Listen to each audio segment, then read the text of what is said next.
इस व्रत कथा के बिना अधूरी है तुलसी विवाह। आइए जानते हैं शालिग्राम वृंदा के विवाह की पौराणिक कथा। नमस्कार भक्तों, जय श्री राम। स्वागत है सभी भक्तों का अपने यूट्यूब चैनल में।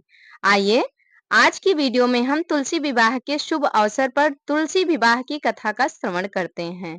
तुलसी विवाह के मौके पर इस व्रत कथा का पाठ करने से पूजा का पूर्ण फल मिलता है। तो आइए जानते हैं संपूर्ण कथा के बारे में। कार्तिक मास के शुक्ल पक्ष की द्वादशी तिथि को तुलसी विवाह का पर्व मनाया जाता है। इस दिन तुलसी और शालिग्राम भगवान की विधिवत पूजा कराई जाती है।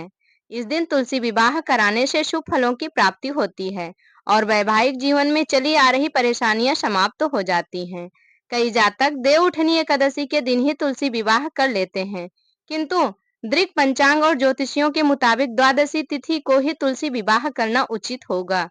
इस साल 2 नवंबर को तुलसी विवाह करना शुभ होगा। तुलसी विवाह पर तुलसी की विधिवत पूजा करने के साथ अंत में इस व्रत कथा का पाठ अवश्य करना चाहिए।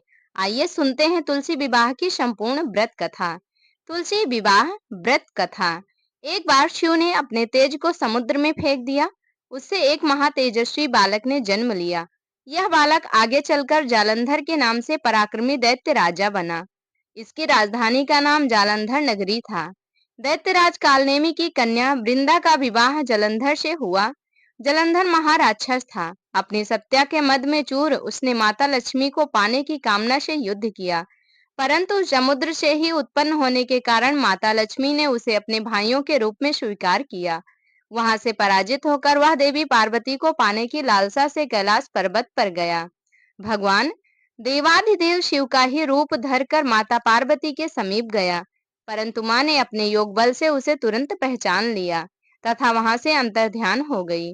देवी पार्वती ने क्रुद्ध होकर सारा वृत्तांत भगवान विष्णु को सुनाया। जलंधर की पत्नी वृंदा अत्यंत पतिव्रता स्त्री थी। उसी के पतिव्रत धर्म की शक्ति से जलंधर न तो मारा जाता था और न ही पराजित होता था। इसलिए जलंधर का नाश करने के लिए वृंदा के पतिव्रत धर्म को भंग करना बहुत आवश्यक था। इसी कारण भगवान विष्णु ऋषि का वेश धारण कर वन में जा पहुंचे, जहां वृंदा अकेली भ्रमण कर रही थी। भगवान के साथ 2 मायावी राक्षस भी थे, जिन्हें देखकर वृंदा भयभीत हो गई। ऋषि ने वृंदा के सामने पल में दोनों को भस्म कर दिया। उनकी शक्ति देखकर वृंदा ने कैलाश पर्वत पर महादेव के साथ युद्ध कर रहे अपने पति जलंधर के बारे में पूछा। ऋषि ने अपने माया जाल से 2 वानर प्रकट किए। एक वानर के हाथ में जलंधर का सिर था तथा दूसरे के हाथ में धड़। अपने पति की यह दशा देखकर वृंदा मूर्छित होकर गिर पड़ी। होश में आने पर उन्होंने ऋषि रूपी भगवान से विनती की कि वह आप उसके पति को जीवित कर दें। भगवान ने अपनी माया से पुनः जलंधर का सिर धड़ से जोड़ दिया, परंतु स्वयं भी वह उसी शरीर में प्रवेश कर गए।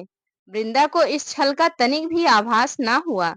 जलंधर बने भगवान के साथ वृंदा पतिव्रता का व्यवहार करने लगी, जिससे उसका सतीत्व भंग हो गया। ऐसा होते ही वृंदा का पति जलंधर युद्ध में हार गया।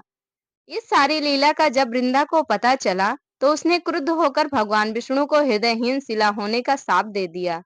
अपने भक्त के श्राप को भगवान विष्णु ने स्वीकार किया और शालिग्राम पत्थर बन गए। सृष्टि के पालनकर्ता के पत्थर बन जाने से ब्रह्मांड में असंतुलन की स्थिति हो गई। यह देखकर सभी देवी देवताओं ने वृंदा से प्रार्थना की कि वह भगवान विष्णु को श्राप मुक्त कर दें। वृंदा ने भगवान विष्णु को श्राप मुक्त कर स्वयं आत्मदाह कर लिया। जहां वृंदा भस्म हुई, वहां तुलसी का पौधा उगा। भगवान विष्णु जी ने वृंदा से कहा, हे वृंदा, तुम अपने सतीत्व के कारण मुझे लक्ष्मी से भी अधिक प्रिय हो गई हो। अब तुम तुलसी के रूप में सदा मेरे साथ रहोगी। तब से हर साल कार्तिक महीने की देवउठनी एकादशी का दिन तुलसी विवाह के रूप में मनाया जाता है। जो मनुष्य मेरे शालिग्राम रूप के साथ तुलसी का विवाह करेगा, उसे इस लोक और परलोक में विपुल यश प्राप्त होगा। ये भगवान विष्णु ने वचन लिया। इस प्रकार से यह कथा यहीं पर संपूर्ण होती है। तो आप सभी को वृंदा और शालिग्राम जलंधर से जुड़ी यह कथा कैसी लगी, कमेंट करके जरूर बताएं। प्रेम से बोलिए तुलसी माता की जय, शालिग्राम भगवान की जय। आप सभी प्यारा सा कमेंट करें और कमेंट बॉक्स में जय श्री हरि विष्णु लिखना बिल्कुल भी ना भूलें। हमारे साथ जुड़े रहने के लिए धन्यवाद। मिलेंगे अगली वीडियो में फिर नई नई व्रत कथाओं के साथ, नई नई जानकारी के साथ। तब तक के लिए प्रेम से बोलिए जय हो तुलसी मैया।